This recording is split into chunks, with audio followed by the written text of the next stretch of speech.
Hello, Hero of Collectors here. How's it going, everybody? Hope you all are doing fantastic. I know I am. And today we're going to be doing a quick review of the Marvel Legends, Marvel's 85th anniversary, Target exclusive, Miss Marvel Warbird. That was a mouthful. But if you want to see this figure in its packaging, of course you could Google it, but you could also check out my video where I unboxed her from her packaging and kind of got my initial thoughts out of the way, which I will have a card to on whatever side it's on right about now. But yeah, in this review, we're going to be talking about my final thoughts on this figure and going over articulation and all the photos I took. So without further ado, let's get into it. Alright, getting into this review of the Ms. Marvel Warbird figure.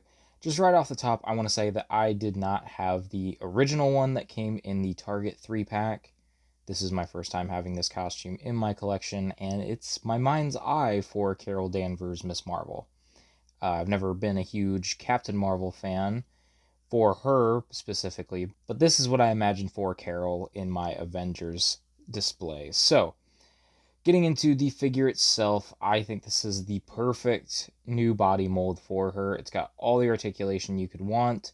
It's got the inverted ab and crunch, butterflies, double jointed pinless, knees and elbows, bicep rotation, the calf swivel or like the hip swivel. It's a bit lower, but you can still make it work with the figure. I do appreciate the inclusion of two different heads. One that has hair with more volume and is kind of sitting more standard on the head, and the other one just all kind of crazy, like she's in a fight or flying kind of pose. And it's to represent two different eras of her mask as well. So I like that. And the energy effects are always nice. I wish they did include a little bit more. Maybe the orbs that came on the MCU binary figure would have been great to get on this figure, but otherwise, I'm not all that upset by that. Yeah, and overall, I'm just really happy with how this costume was executed in figure form. I was originally going to backtrack to get the 3-pack figure, but after a while, I just knew they had to be redoing it. And when they announced this figure, I just knew this would be the perfect one, and I didn't need to go back and get the 3-pack version. But despite how good this figure is, she does have a few faults, mainly to do with the neck. So with both head sculpts, and I know this is really hard to work around, but the hair really hinders articulation. You cannot look up very much. Side to side is a little hindered, but you can still work with it. But that up movement, that's the biggie. It's really tough to get her into some really good flying poses.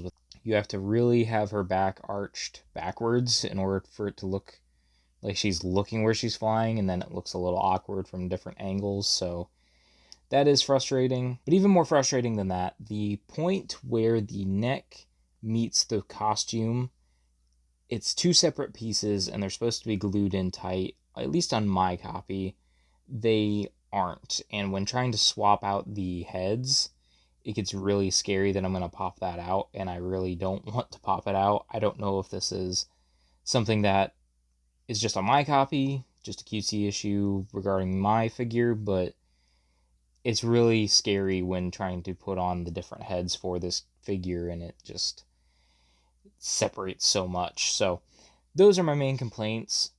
Again, they're just regarding the neck. I wish we had more articulation, but I understand why she doesn't. It's because of the way the hair is styled. So with all of that out of the way, what are my final thoughts? So overall, it's a fantastic update to a figure that was exclusive and kind of hard to get nowadays, and a look that just has not been done in a long time. So to get it here in this anniversary line, done so well, it's very satisfying. And despite the few issues I have, I'm still very, very happy with this figure and don't regret the purchase even in the slightest bit. And with all that said, I'm going to give her an 8.5 out of 10. It's a really good figure, has a lot of good value. Just those couple small issues bring it down for me a little bit. Otherwise, fantastic figure. And with all of that out of the way, I really hope you enjoyed this review. Make sure you like, comment, and subscribe. Share your thoughts down below in the comments specifically. And I will talk to you all in another video, another post, another time.